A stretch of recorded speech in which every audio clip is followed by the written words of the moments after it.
बिस्मिल्लाहिर्रहमानिर्रहीम। हाँ जी, इसमें पिछले लेक्चर में क्वेश्चन नंबर 3 जो है 9.3 एक्सरसाइज, इसका क्वेश्चन नंबर 3 इसका थर्ड पार्ट जो है वो किया था और एंगल हमने लिया था 30। अब थर्ड पार्ट को हम करेंगे और एंगल जो है वो 45 डिग्री का लेंगे। तो इसकी लेफ़्ट हैंड साइड जो है वो है cos 2 थीटा।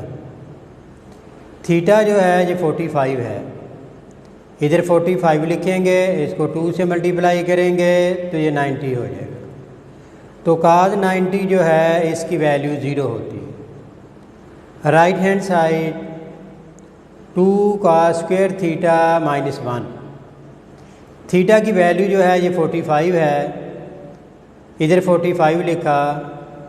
cos 45 होता है 1/√2। इसका स्क्वायर है तो इसका भी स्क्वायर कर लेंगे। जब इसका स्क्वायर करेंगे तो स्क्वायर रूट कैंसिल हो जाएगा, 1/2 बचेगा।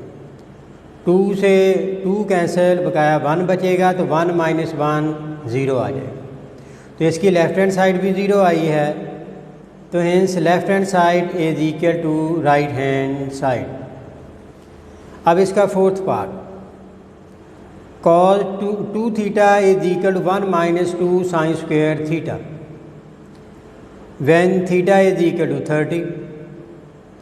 Left hand side cos 2 theta, theta की जगह पर 30 लिखा, 30 को 2 से मल्टीप्लाई किया, 60 आ गया। तो cos 60 की वैल्यू होती है 1/2। Right hand side 1 - 2 sin square theta, theta की वैल्यू लिखी 30, तो sin 30 की वैल्यू होती है 1/2। इसका स्क्वायर है, इसका भी स्क्वायर लिखेंगे। अब इसका स्क्वायर करें, 1/2 का स्क्वायर 1/4 हो जाएगा।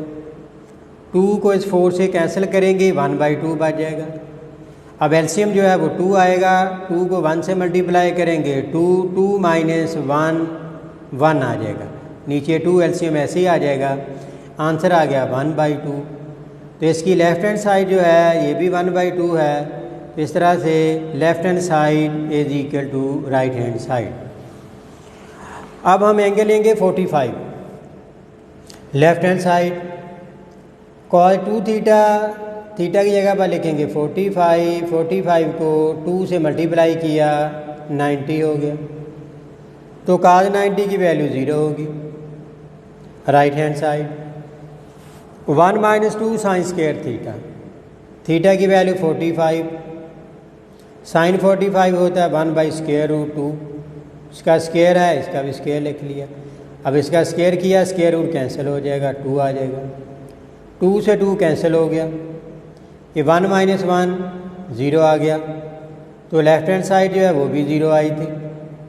तो इस तरह से left hand side is equal to right hand side.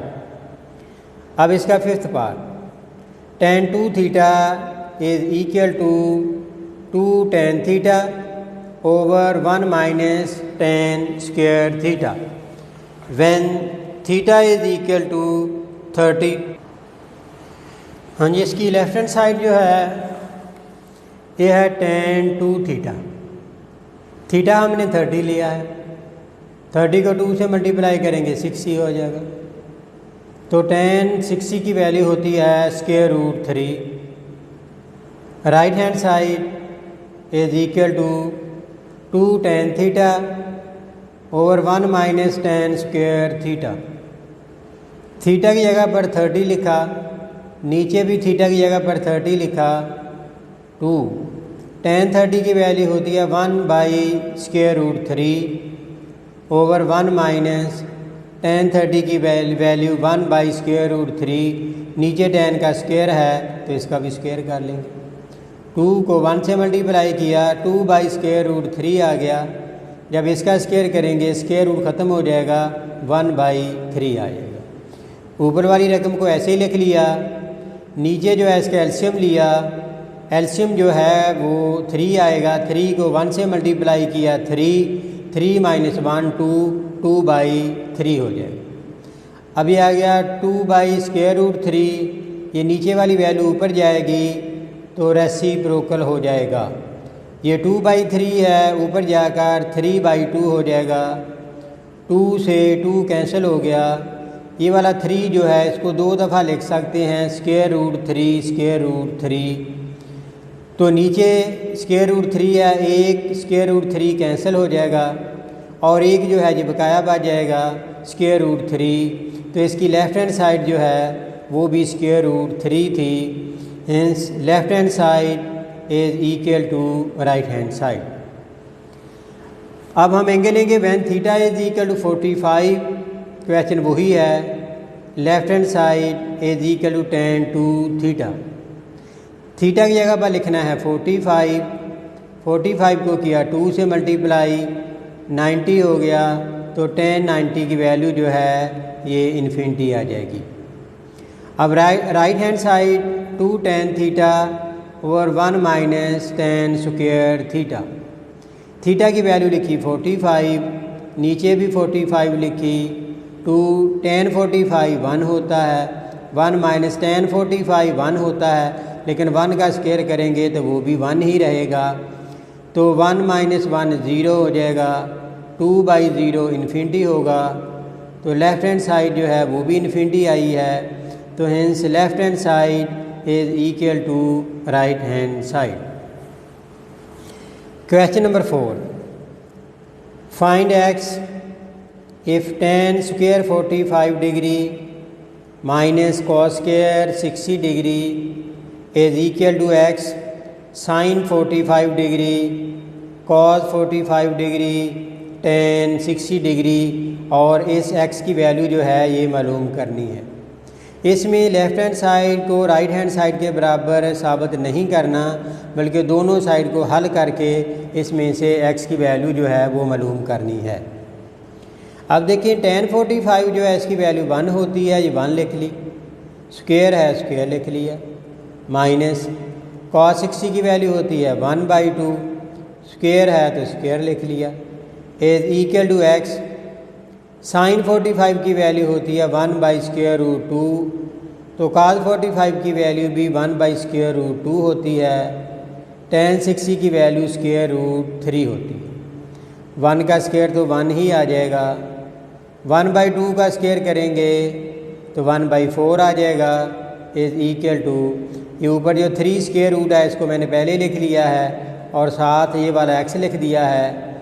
√2 multiply √2, square root cancel हो जाएगा, 2 बच जाएगा। अब इसका एलसीएम जो है ये 4 आएगा। 4 को 1 से मल्टीप्लाई किया 4, 4 माइनस 1 3 बचा, इधर 3/4 इज इक्वल टू √3/2। अब ये x के साथ जो वैल्यू है इसको दूसरी साइड पर ले जाएं, इधर ये मल्टीप्लाई हो रही है, उधर जाकर रेसिप्रोकल हो जाएगी या कह लें डिवाइड हो जाएगी। ये 2 इधर डिवाइड हो रहा है, उधर जाकर मल्टीप्लाई हो जाएगा, √3 मल्टीप्लाई हो रहा है, इधर जाकर डिवाइड हो जाएगा। अब ये वाला 2 जो है इसको इस 4 से कैंसिल किया, नीचे 2 बच गया और ऊपर है 3। जिस तरह से पहले हमने क्वेश्चन में किया था, इस क्वेश्चन में किया था कि 3 को लिख सकते हैं √3 इसी तरह से इस 3 को भी लिखेंगे √3 ये कैंसिल करके नीचे 2 आया था और ये एक बच गया 1/√3। अब √3 को √3 से कैंसिल कर दिया तो और x की वैल्यू हमारे पास आ गई है √3/2। हाँ जी, अब इसमें देखें क्वेश्चन नंबर 5 के लिए पहले कुछ चीज़ें देख लें, फिर क्वेश्चन नंबर 5 जो है ये हम करते हैं। Values of trigonometric functions for quadrantal angle. इनके क्वाड्रेंटल एंगल के ऊपर ट्रिग्नोमेट्रिक फंक्शन जो है उनकी वैल्यू क्या होती है।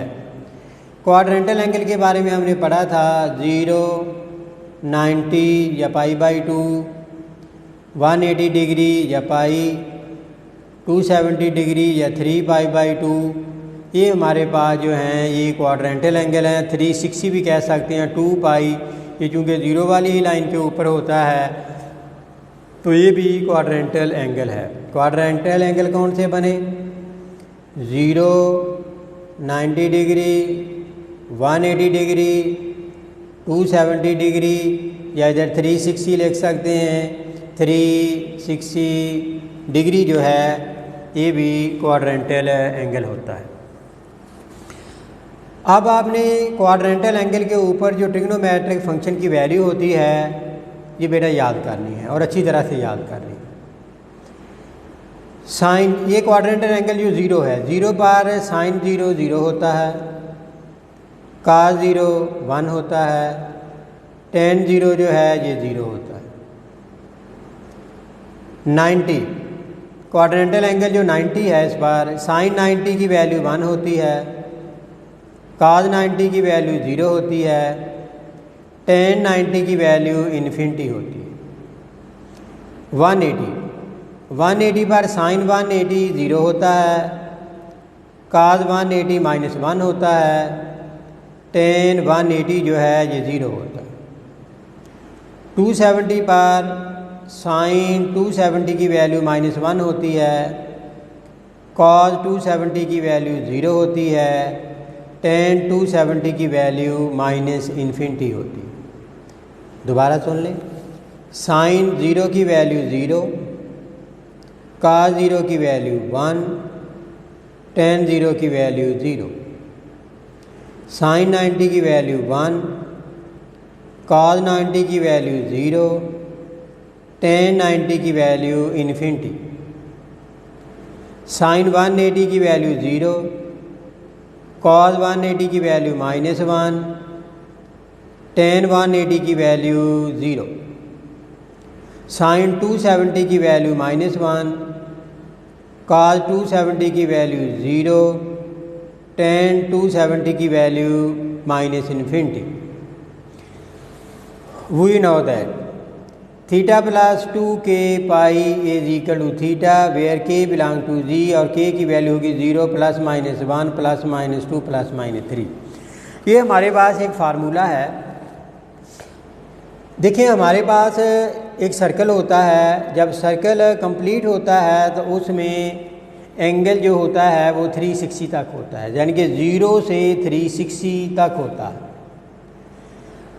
अब अगर एंगल जो है वो 360 से बड़ा आ जाए और उसकी आपने वैल्यू मालूम करनी हो तो उसका तरीका क्या होगा, फिर हम इस फार्मूले के तहत उस बड़े एंगल को हम एक अक्यूट एंगल में, अक्यूट एंगल कौन सा होता है, <90, उसमें तब्दील कर लेते हैं, या फिर क्वाड्रेंटल एंगल में तब्दील कर लेते हैं। यानी कि इस फार्मूले की मदद से क्या होगा कि हमारे पास वो बड़ा एंगल जो है वो किसी छोटे एंगल में तब्दील हो जाएगा। वो छोटा एंगल कौन सा हो सकता है, वो अक्यूट एंगल भी हो सकता है, यानी कि <90 भी हो सकता है, या फिर कोई क्वाड्रेंटल एंगल हो जाएगा, मसलन 0 हो जाए, 90 हो जाए, 180 हो जाए, 270 हो जाए, इनमें से कोई एंगल हो जाएगा। यानी कि अगर कोई बड़ा एंगल है उसको आपने इस फॉर्म में तब्दील करना है। इसकी फॉर्म क्या है, थीटा कोई एंगल +2k, k क्या है, इसमें से कोई वैल्यू आए, 0 आए, +-1 आए, +-2 आए, +-3 आए और साथ पाई आए। यानी कि 2 और पाई के दरमियान में जो वैल्यू है वो इनमें से कोई आनी चाहिए। 1 2 3 प्लस भी आ सकती है, माइनस भी आ सकती है। या ये शेप बन जाएगी थीटा +2 पाई दरमियान में k की वैल्यू इनमें से कोई आ गई है, तो इस बड़े एंगल को हम सिर्फ लिख सकते हैं थीटा। यानी कि इधर जो एंगल लिखा होगा थीटा वही लिखेंगे। मतलब ये होगा इस पूरे एंगल की जो वैल्यू होगी तो वही आएगी जो आप थीटा पर वैल्यू मालूम करें। अब इसमें देखें क्वेश्चन नंबर 5 है। ये 5 और 6 में से बाद क्वेश्चन पेपर में भी आ जाता है।